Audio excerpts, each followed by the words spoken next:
Good afternoon. Welcome to the Mtech Access Words of Wisdom webinar. I'm Tom Clarke, and I'm particularly excited to be speaking with our first returning guest on the webinar, who joined me last June to talk about the future of the NHS. So now we're in the future.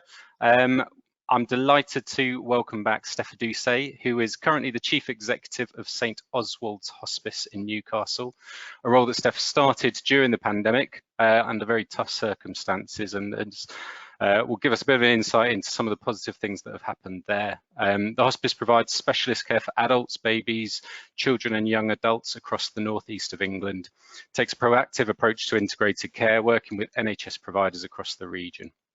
Steph will give us a bit more insight into that. Prior to this, Steph has had a really broad, stellar career in and around healthcare.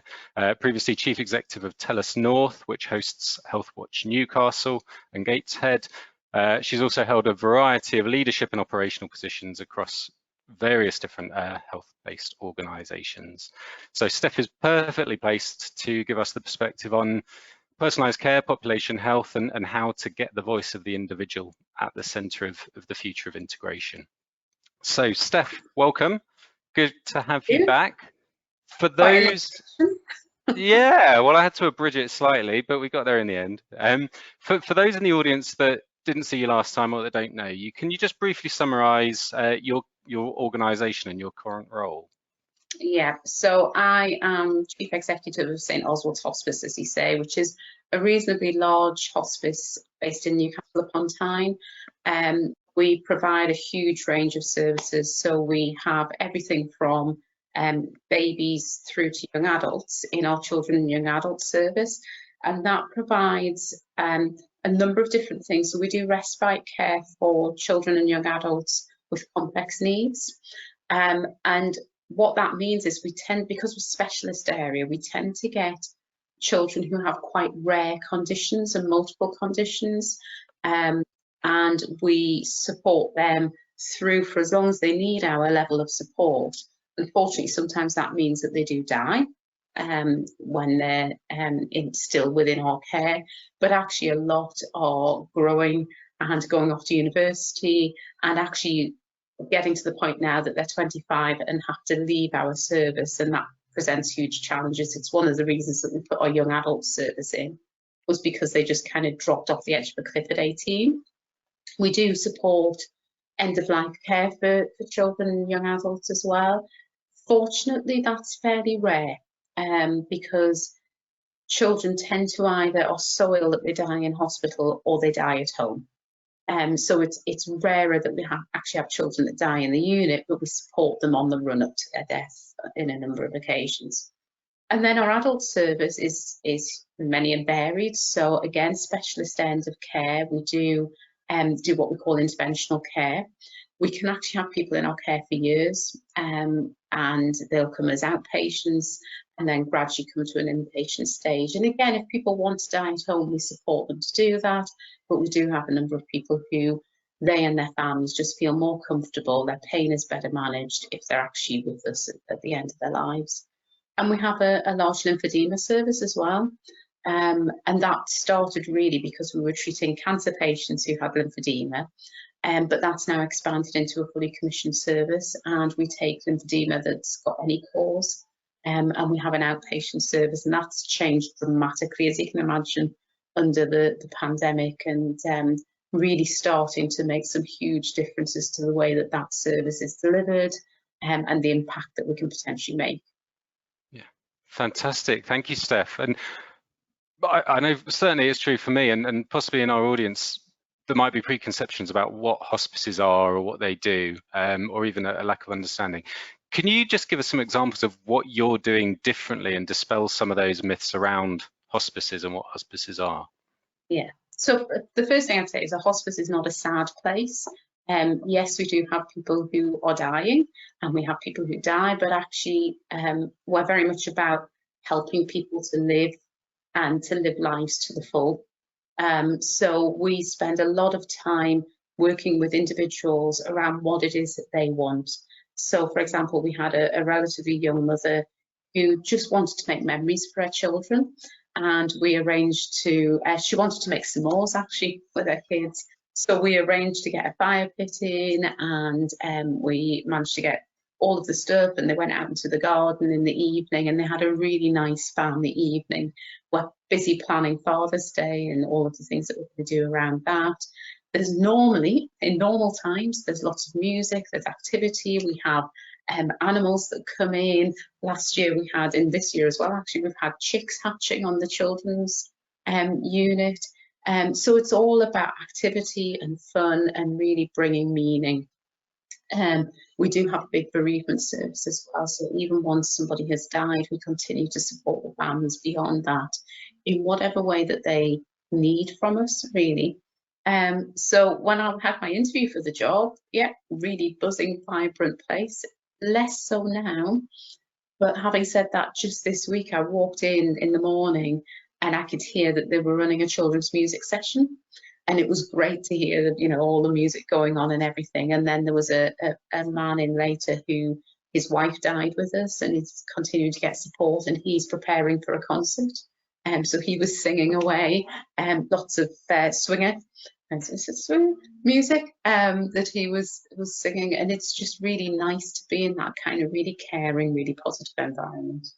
Yeah, and I mean, to me, it sounds like that is the epitome of personalised care, that you are, whatever your sort of your residents, your users' health needs might be, actually it's not specifically about that. It's about returning to normality or giving people as good a life as they can do. Is that the right way to summarise that?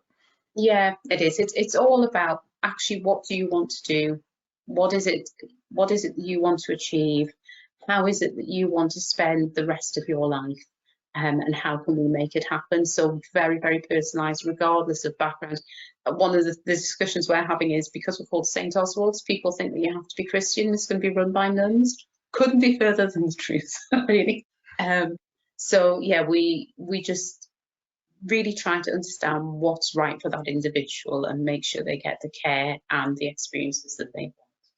Yeah, so that's something that obviously in your sector and hospices and similar organisations, you're really good at that, and you have the time and the resource and the desire, the motivation to really work closely with individuals. What would your reflections on the NHS be, that they're able to do that? I mean, the integration agenda is all around personalised care and putting the focus on the individual. Do you think there's a lot that the NHS could be learning from the voluntary sector? Huge amounts. So as you said, my background is the NHS, and I've worked alongside them for more years than I like to think of now. And I think one of the challenges is that when the NHS talks around personalised care, they don't really mean personalised care. What they mean is, we'll give you the care that we think you need. And it's still very much that medical model. So actually, I've had many conversations with doctors who've got quite frustrated when patients won't do what they're told to do, because they don't understand that actually what they're being told to do is not necessarily what they want, and that puts constraints on their life that means that their life is not as worth living as it would be without them. So that whole thing about really having shared decision making, and it's okay for a patient to say, no, that's not what I want. We're still a long way away from that. And really, there's a lot of work that needs to go behind supporting clinicians to understand that whilst they may have the knowledge, they're not necessarily going to be the people that will decide what happens. I always describe healthcare the way it should be as being like a sat-nav. So if you think about the sat-nav in your car, it tells you which way you should turn, but you've got a choice as to whether you turn that way or not. And if you don't go left when it tells you to and you turn right, the sat-nav then reconfigures the route, and at the minute what it's doing is it keeps trying to get you to do a U-turn and go back the way that you were going. What we really need is that point with the sat-nav where it suddenly goes, okay, I'm giving up on that old route, I'm calculating a new route. That's what it should be. It should have that discussion about, well, this is the way I recommend you go, but actually if that's not right for you, how do we get you to that end point anyway, but in a way that's right for you? Brilliant. I think I've got a new favourite analogy, Steph. I think that's a fantastic way to summarise it. So as obviously the NHS wants to focus more on the personalised element of care and giving everyone, or that's the sort of policy direction, I suppose, giving everyone the time and the attention they need. There's obviously constraints around resource to be able to do that. And the other objective of integrated care is population health. So looking out for needs across a population level. To me, there's a bit of a tension there between the personalised bit and the population bit. What do you think are the main challenges in being able to focus at both ends, and how can that be managed? Well, I suppose they're done by very different groups almost. So the personalised care I always see is about that interaction between an individual clinician and that patient, or a group, a team, and that patient. So that's very much in the now. What do we need to do for you? The whole population health thing is really about saying, so actually let's look at the needs of our entire population. I think where it gets really challenging is there's a real risk then that you say, well, actually, you know what, 80 or 90% of our population need X, so that's what we do.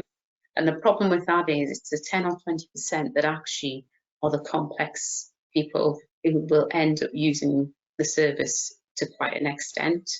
And they either get lost and just fall out of the system completely, or like I say, they really start using the services and then they get labelled as using the services inappropriately.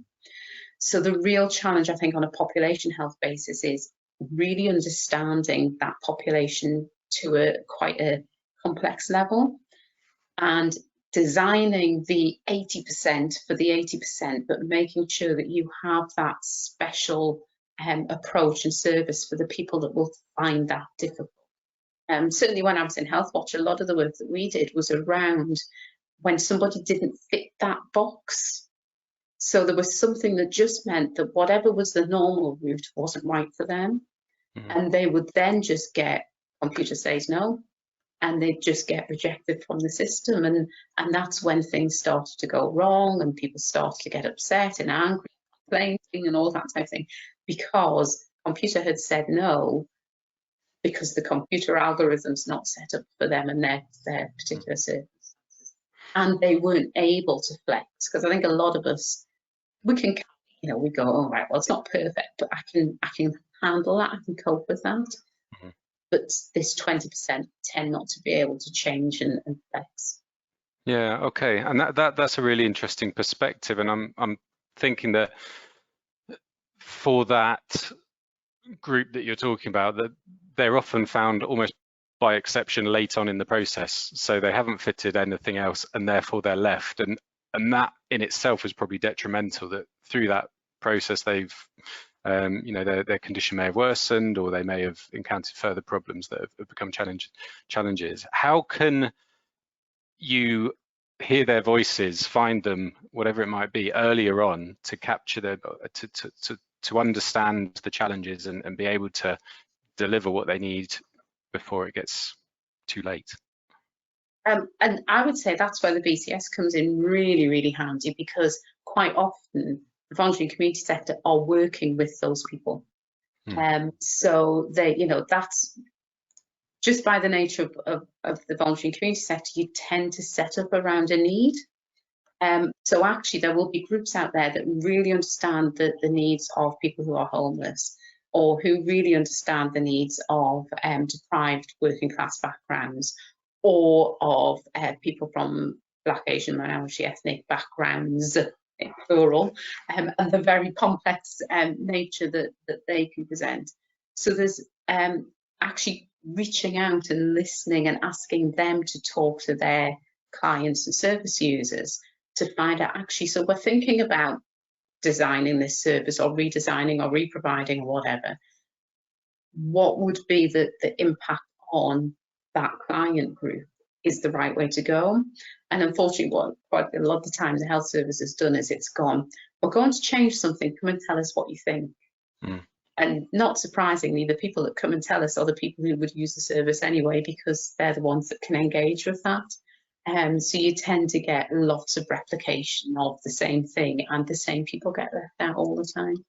Yeah, yeah, and that's been something I think in the last year has really been brought into focus about the sort of equity of access and health inequalities, in COVID in terms of people with different conditions. So diabetes has been the one that's become prominent, obviously, particularly South Asian populations and ethnic minority populations more broadly as well, variously affected. And I think that's probably something that's become more in everyone's consciousness, is that actually there are these real impacts depending on different factors, I suppose, for different cohorts. Yeah. So when thinking about improving equity of access to services in the future, so those people that are currently unheard or unseen, or whatever the best phrase to use is, what are the key things for systems to focus on to be able to better engage and better find and better support them? There's a huge issue around education, and that's education of those populations. So one of the real problems is if you don't know, you don't look. So if you've never encountered a service before, which is the case with a lot of migrant populations, or if you're just not aware that a service even exists because it didn't when you were growing up, or you don't know that a certain condition has certain symptoms, you won't go looking for that help and support. And I think that's one of the big factors in inequity, is that people don't know, so they don't ask. Whereas where you get really more educated with the Google population, they go and they search everything, they go and they ask and they demand because they're aware that there's something out there. So there's something about really working to educate and improve that health literacy among certain populations, and that's a huge thing that needs to be done. But there's also, we need to move away from this huge monolith kind of services that we have. We still have services that are centered around hospitals, GP practices. Even quite often we talk about GP practices and how they're embedded in the community. Yeah, maybe not so, in that yes, it may be placed within a community, excuse me, but quite often the clinicians come in, yeah, so they're coming into that community and they perceive the people around them and the people that they treat with the lens of where they've come from. So if you live out in a leafy borough and have children that go to a very nice secondary school or even a private school, and actually that was your experience growing up, but you have a GP practice in a very poor working class area, you perceive that the people in that way. And I've had conversations with GPs before where single male GP who's quite fit and active was turning around to his patients and saying, well, the reason you've got this problem is because you're fat. And they go, oh, I know, doctor, but I'm trying. You're not trying. Get yourself a bike, go out for a ride, do some exercise. Sounds perfectly logical until you realise that actually that's a single mother with 3 kids under 5, and she's really struggling just to keep on top of the bills, the housework, the kids, everything else. Never mind going out for a bike ride. So sometimes there's that real mismatch, I think, even within GP practices.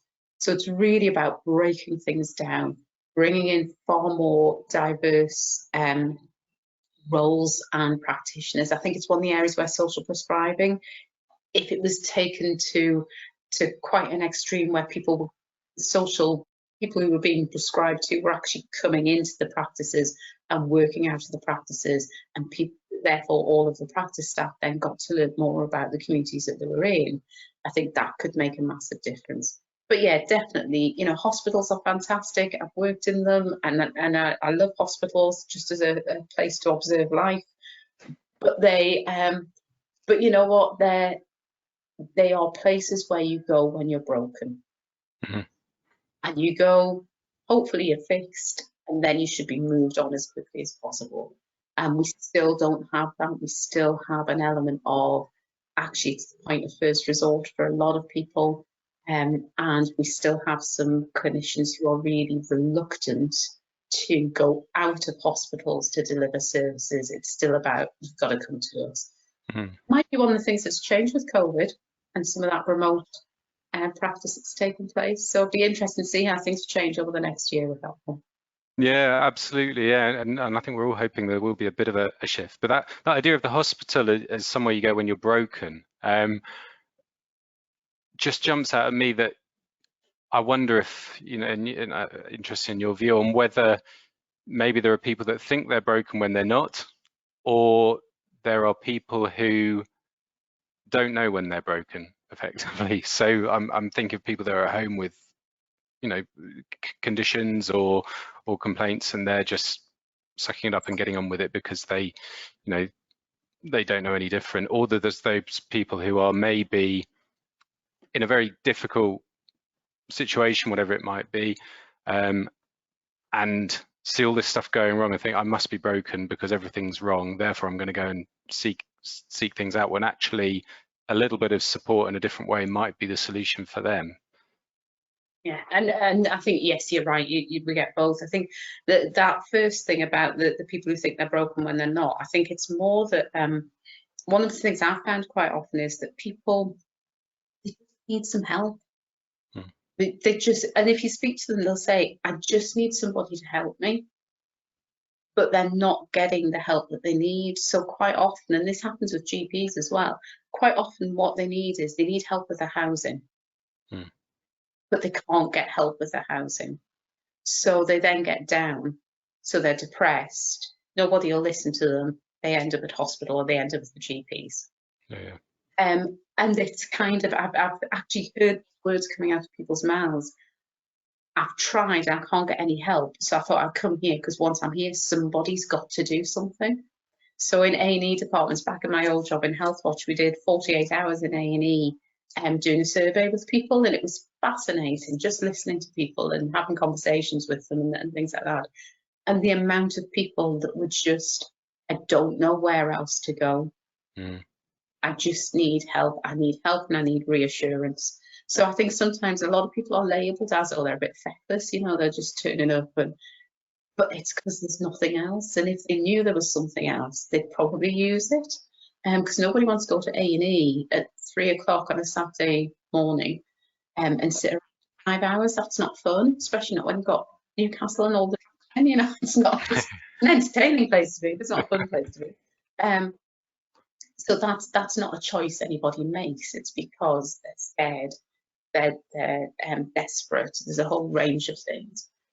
That other point you made, though, about the people who don't know that there's an issue, massive concern, particularly amongst more deprived communities where actually that level of health is fairly low anyway.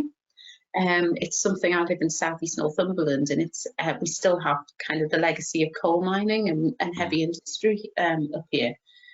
So you have people who have a really bad cough, and this is nothing to do with COVID, they've got a really bad cough, and you go, that's a bad cough, and they go, oh yeah, but I've had it all my life, it's from mining or it's from the shipyard, or other. And then it's normally a man, and their wife will say, yeah, it's got a bit worse. Oh, it's just age. And they don't think, actually, this might be something.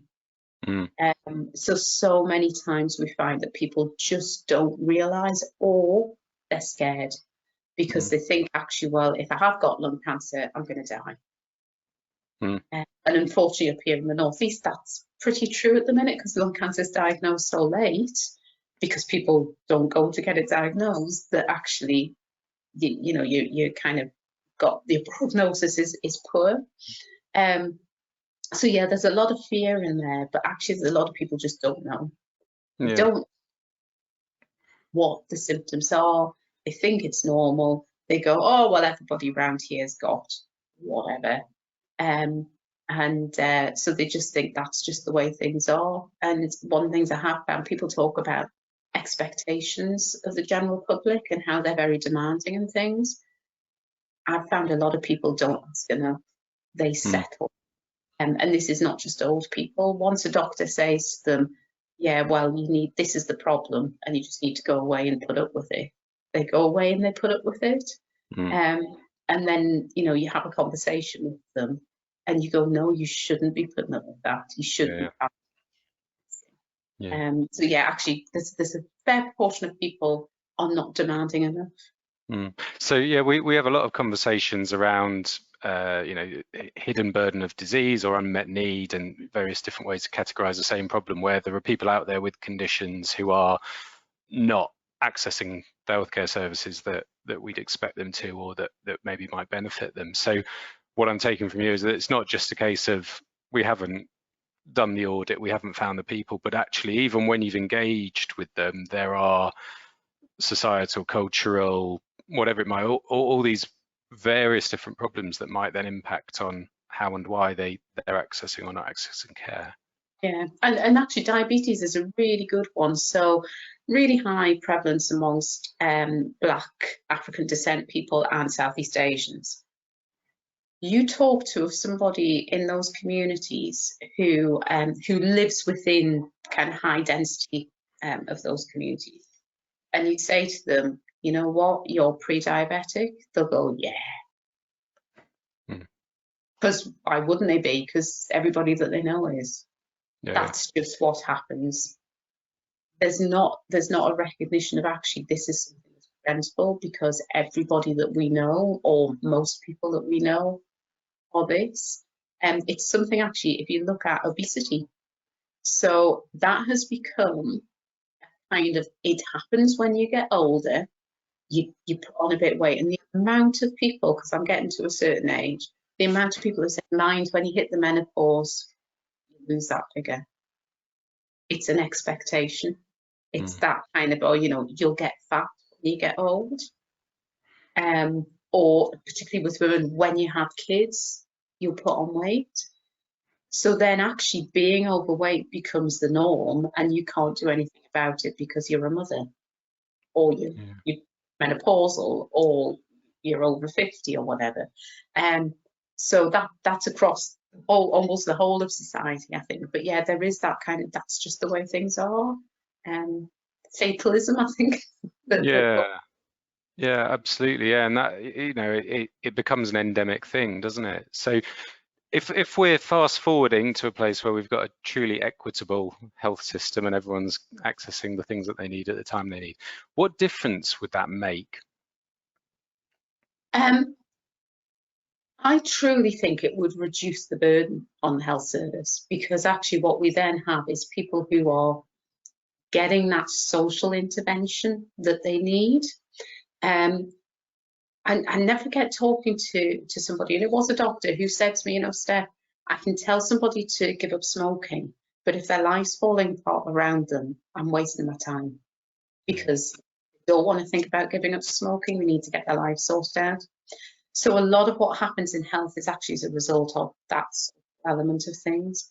So if we have a really integrated service that provided an equitable access across, what we'd have is a lot less pressure on the health end of things, because we're addressing those social needs. But actually we'd have people that, when things do happen, would know exactly where to go and how to get that service. The ideal is actually that you just have one place that you go, and or it doesn't matter where you go, you all end up in the same place, and are kind of steered from there. But that actually it wouldn't matter at all. And I don't know that we'll ever get there, because there's some huge interpersonal things that go on within the provision of care that will always impact on the equity services. So until we change this thing where men will not talk about their health, unless of course they're really just got a cold and then they do nothing but you know, when men think they're actually ill, they don't talk about it and they hide it. Massive stereotype, but I've seen it played out so many times. And actually men, when I was at Health Watch, would not answer questionnaires because the wife would do it. So until we move away from some of that type of negative stereotypes that we have, and negative behaviours that we have, until we move away from actually, if you are homeless, then there's no point in really worrying about the fact that you've got really bad teeth because you're homeless. That's not something we need to worry about. The fact that that then makes it more likely to get infection and harder to eat is neither here nor there, because and that's some of the stuff that we're really battling against. So we'd have to massively change all of that, as well as changing the systems and processes and structures. Do you think integration can mitigate some of these challenges, or make a real difference to health inequalities in particular? Proper integration, yeah, definitely. I think when we talk about integration, often we talk about health and social care, and that's great, and it's a start. But it's not the be all and end all. And actually, what we should be looking at is how do we make sure that police and crime services are also plugged into that? How do we make sure that the voluntary and community sector is an equal partner within integration rather than an afterthought? How can we make sure that we have education as part of that integration? So if you just talk about health and social care, it's probably not going to make that much difference. It'll help and it would be good. But if we're talking about this kind of true system-wide integration, where we're looking at all of the factors that impact on people's lives, positively or negatively, then yes, that really helps solve the problems and the challenges. Yeah, okay. So in terms of the current roadmap, we've got the taxonomy of ICS, place and PCN, which will be adapted locally according to how people see fit. Missed How do ICP. how do you think, or do you think that's the right kind of setup for things, and how do you think that might work in practice? I think I think the in practice is the really important bit. So there's a lot of sense in having a bigger footprint view of things, because there are some things, like for example the children's services that we offer, really we are the only place that offers it in the northeastern Cumbria. So actually it would make sense to have a region-wide approach to that kind of care. When you're talking about that super specialist, and I think that is one of the things that was lost when they got rid of strategic health authorities, was that let's have that big picture look at things. Workforce, let's look at it beyond just this organisation, let's look at it on a regional footprint. Having said that, and the reason I said it's about the practice, some ICSs are very small. And if it's really small, then actually you're not going to get that benefit. I think some ICSs are smaller than the ICP that I'm going to be part of, so it's really. And then if we look at the other end of the spectrum, PCNs, if a PCN makes sense in terms of the population that it serves, then yeah, again, that makes sense. You can work together as a group of practices. You can look at kind of back office, what you do together, and how you can really make things more efficient and make sure more money's out on the patient care side of things. But also you can say, well, actually, how can we deliver this better for this population who all have similar needs? But some PCNs have been grouped on that basis, so you can have very, very different populations in every possible way, from economic to demographic, within one PCN. So it's the practical application of it, I think, and that's where unfortunately the NHS falls down so often, is that it becomes a small p political game as to how things pan out, rather than saying actually what is the right thing to do for our populations. So yeah, take the egos and the population out of it, and the politics out of it, and I think it makes as much sense as any other structure, and a lot more than some of the suggestions that we've had over the last few years. Yeah, okay.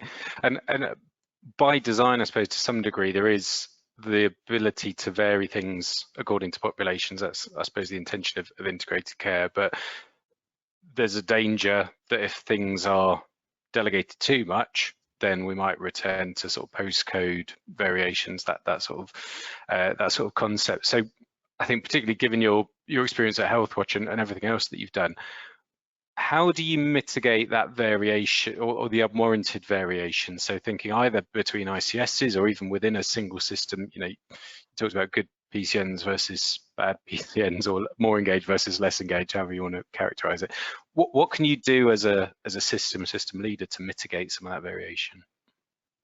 I think there's this thing of actually, there's a lot about standards. So certainly when our ICS was coming together, they were talking about, well, what we'll do is we'll set the standards that are expected, but the way in which they're applied locally will vary depending on the needs. So if you know that everybody's coming up to a certain, sorry, that's my dog, you can see in the corner of the screen. If they're coming up to a certain standard, then you're okay there, but a lot of it is about information. And certainly when I was at Healthwatch, one of the things I used to say all the time to industry was, if you know that something is being delivered in Sunderland, that it's nice guidance, but it's not being delivered in Newcastle and Gateshead, tell me. Because I don't have access to that knowledge. But actually, if it means that the people of Newcastle and Gateshead are not getting what they should be getting, I want to know about it, because I then want to question other system leaders about that. So I think there's a lot about that kind of having that information about what's going on locally and how what the outcomes are like as well, because that's the other thing. If it's nice guidance in one area, not in another, but actually the outcomes are the same, is that you? Perhaps not. So really being able to have that data and have that openness and shared data, and that is one of the things I'm hopeful will come out, is actually that people will be a lot more open about what's going on and about the outcomes that we're seeing across an area. But I think that's going to be one of the biggest things, is about actually making sure that people are aware of where things are not shaping up and where there are those differences across. Probably not so much the PCNs. I think it'll come to place level where we'll start to see the variation between one place and another, depending on the decisions that they're making. Yeah, so for some of our audience who work, in the pharmaceutical industry and others, where they are, trying to disseminate nice guidance and help with that leveling up, or that consistent application. That example you gave where, if it's been done in Sunderland, not in Gateshead, then you want to hear about it. I guess you've sort of suggested that's not just a conversation of going to Gateshead and say you've got to do this, but it's part of the puzzle, and then you're having a conversation around how might this apply locally, what's good about it for Gateshead, what are the reasons why it's not working. So is that fair, that it's just a part of a conversation rather than the be all and end all? Yeah, it is, because like I say, if actually there's a really valid reason for that, the population of Gateshead have completely different needs, and this is the way we're addressing it instead, and look, the outcomes are the same, then like I say, there's no real problem there. But if you don't have that information in the first place, you don't know to look. And I think that's one of the things as well that quite often people don't realise within the NHS, you don't have time to look at everything.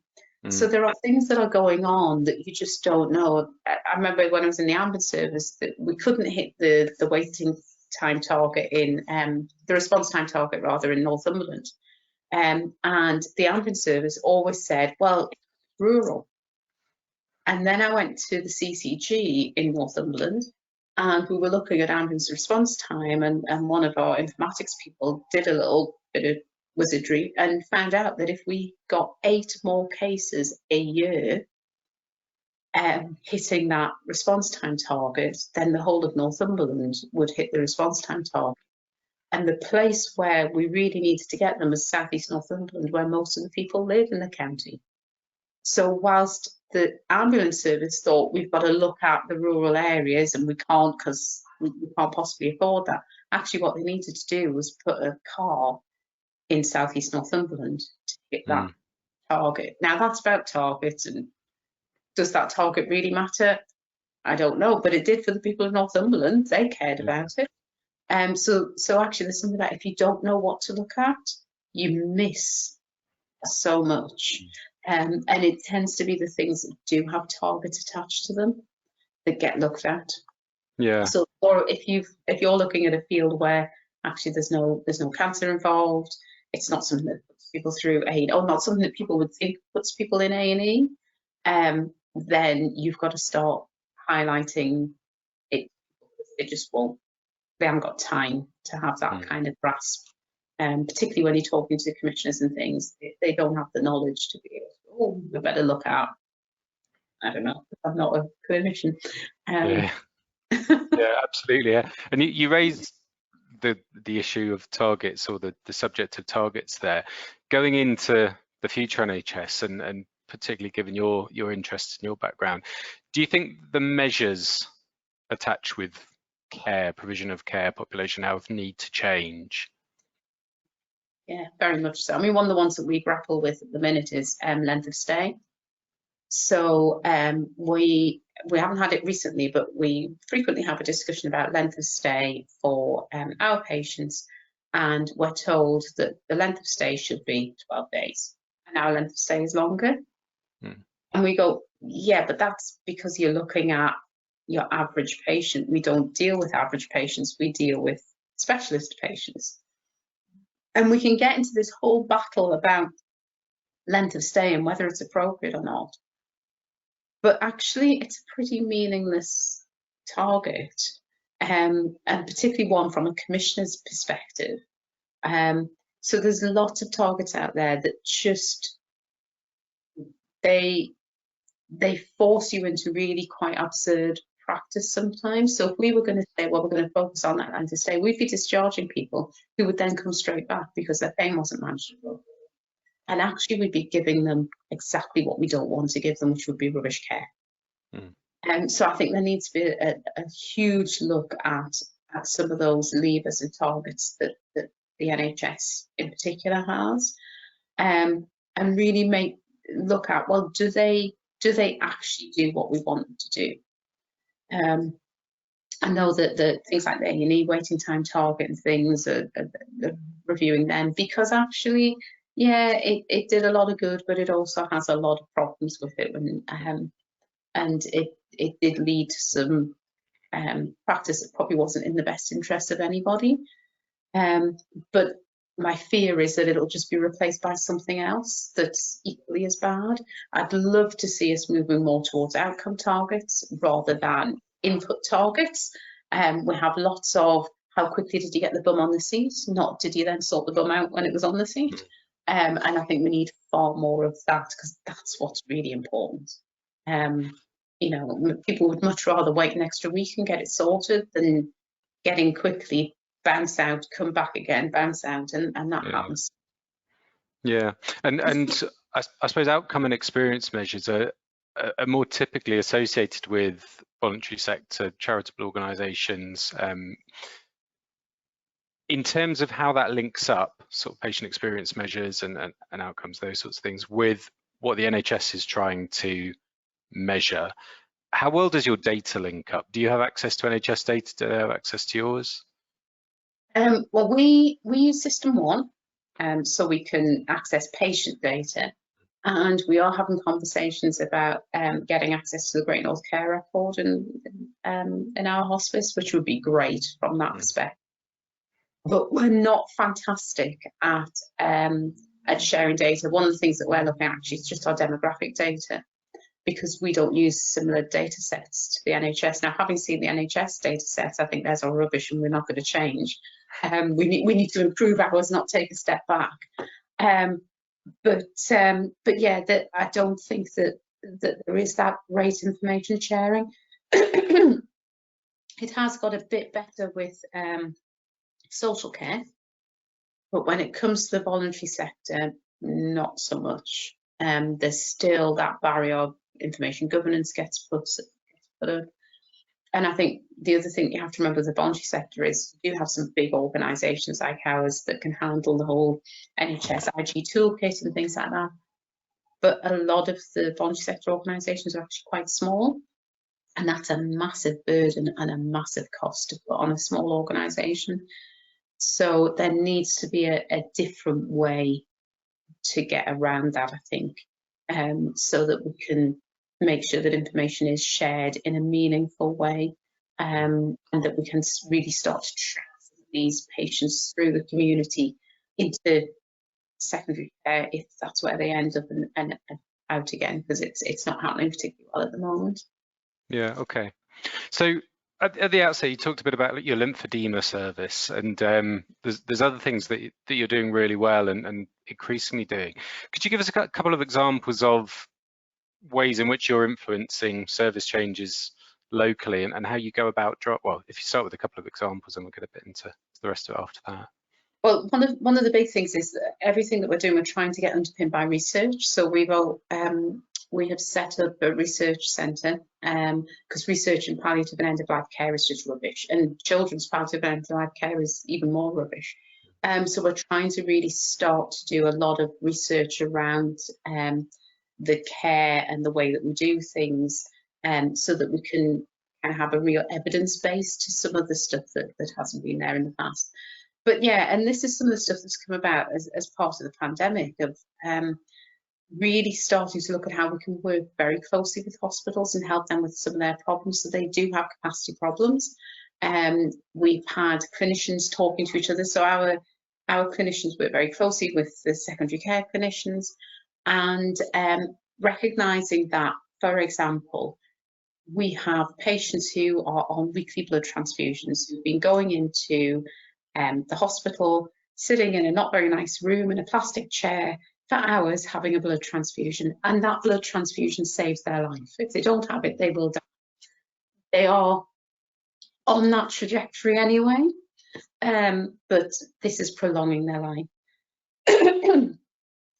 But they're not complex.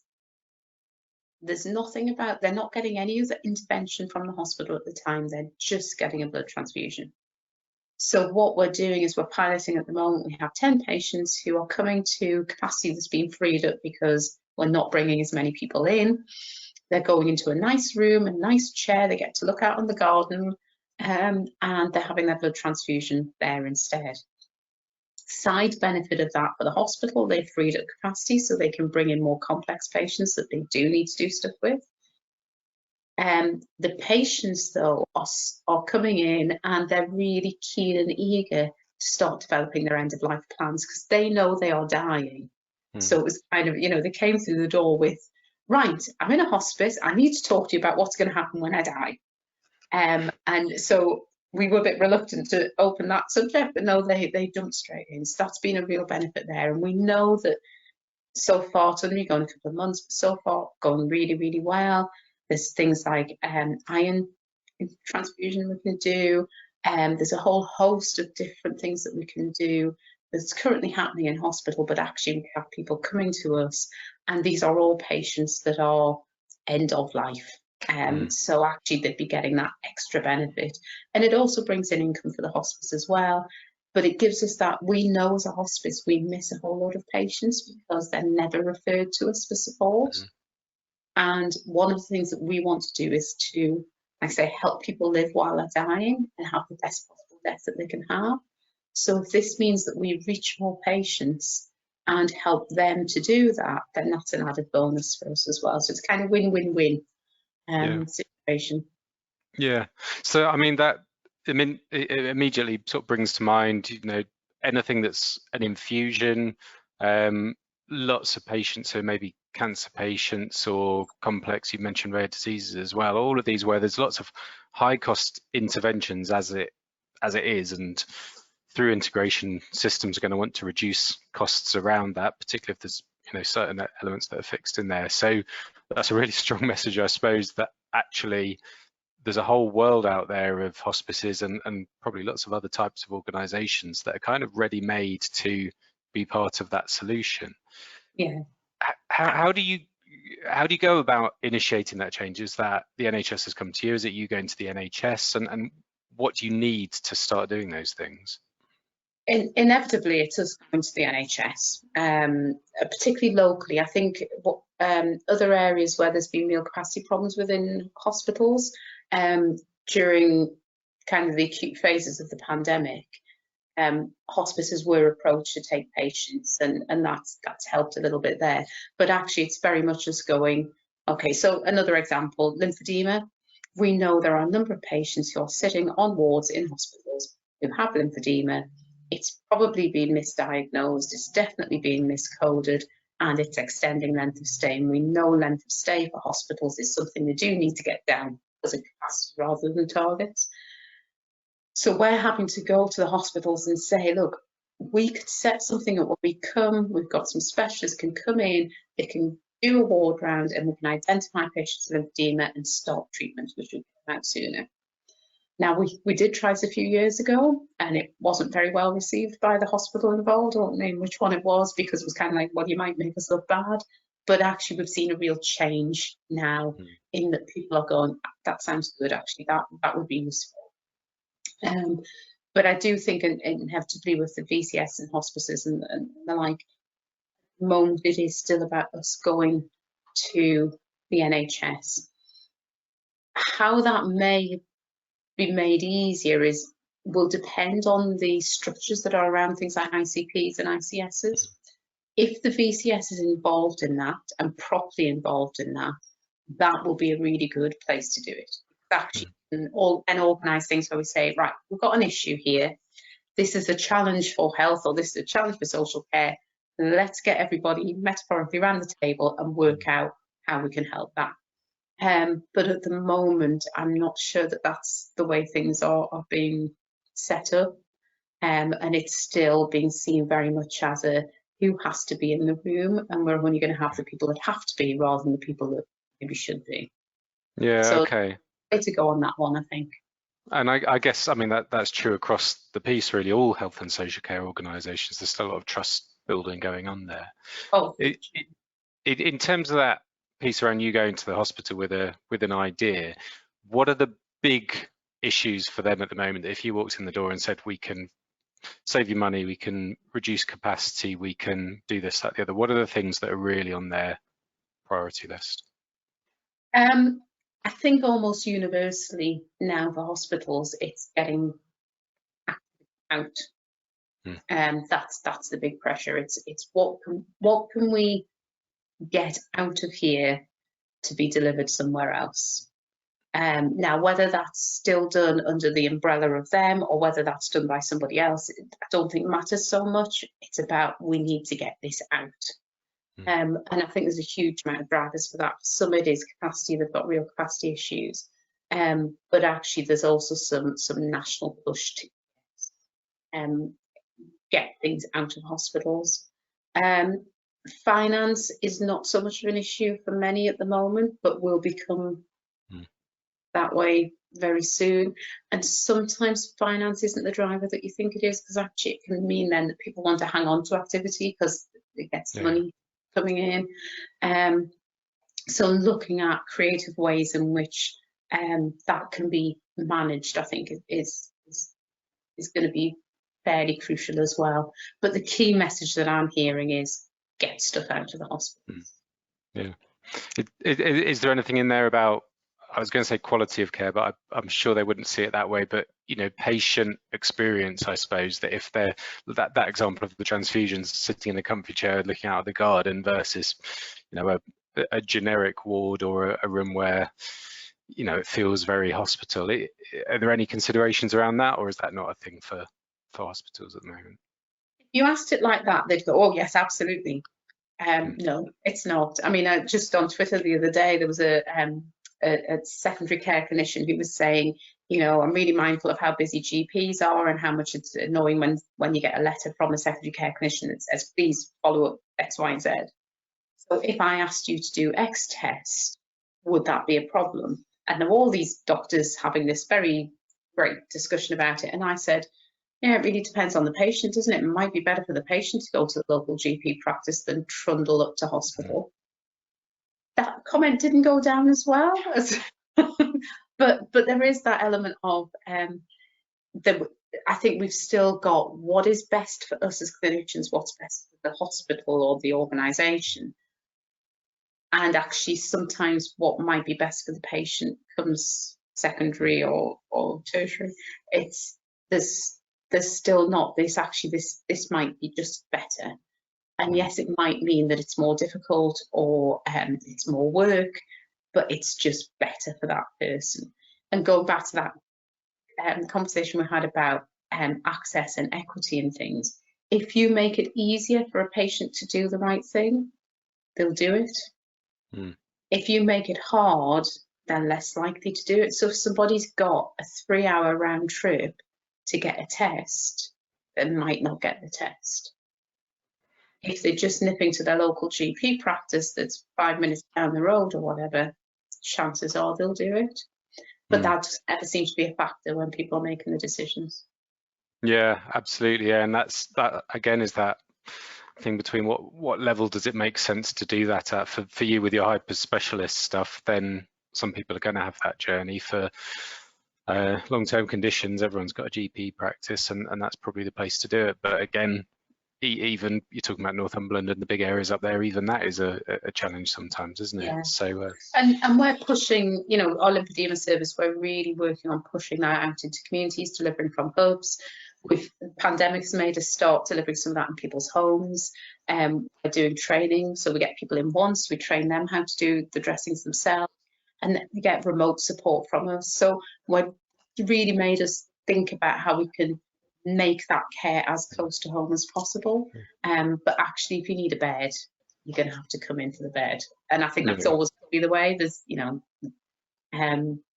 we are thinking about and having discussions about how we can have some beds, talking about Northumberland, that are closer to people so they don't have to come to Newcastle. But actually, for that really specialist end of care, probably going to have to still travel.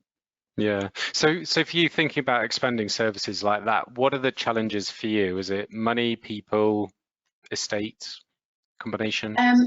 A lot of it is, again, it's that small p political. So if I think about Northumberland, there are 2 hospices at home. There's a trust that delivers palliative care, and there's ourselves.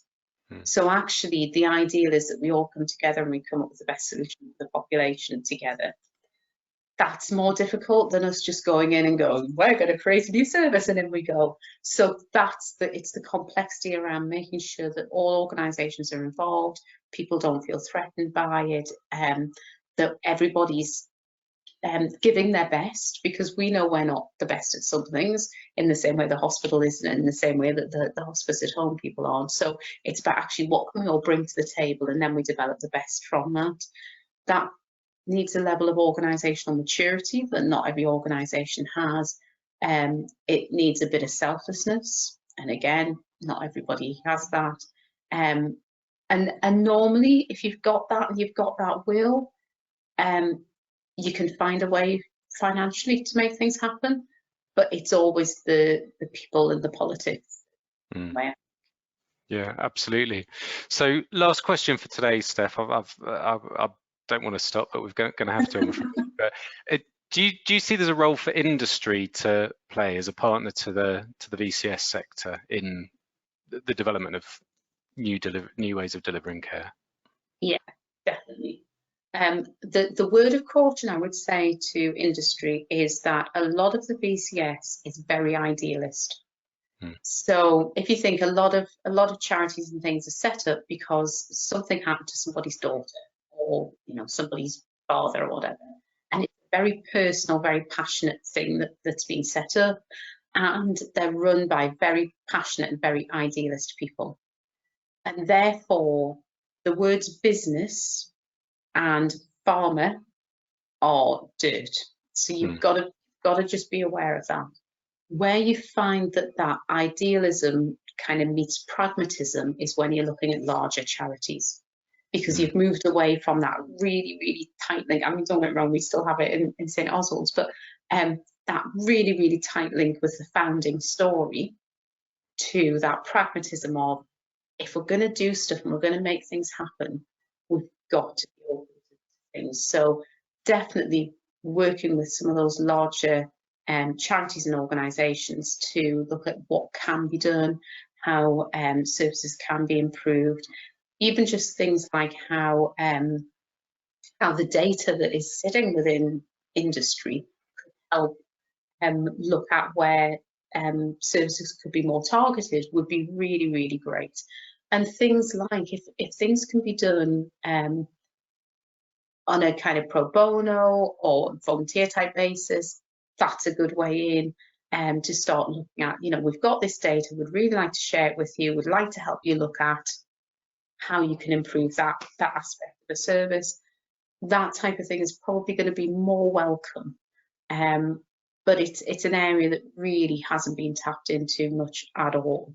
And having worked in the NHS, worked with people like yourself, Tom, and now being in the role that I'm in, I can see huge opportunities there.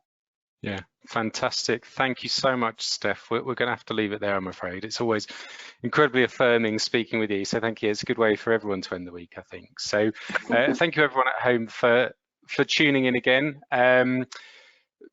Follow us on LinkedIn on our Whispers page, the Mtech Access page. You can download the podcast now from Spotify and everywhere else that you might get your podcasts. And if you're curious about how we bring all of this insight into everything else we do at Mtech, please have a look at our website, mtechaccess.co.uk, and you can see how we bring all of this insight into our health economic work, our value proposition work, and everything else besides that. So I'll be back on June the 30th with Helen Ray, who's the Chief Exec of North East Ambulance Service, when we'll be talking about urgent and community care and how that's all changing and might change as systems integrate. So thanks again, Steph. Always good to see you. Thanks everybody at home, and see you next time.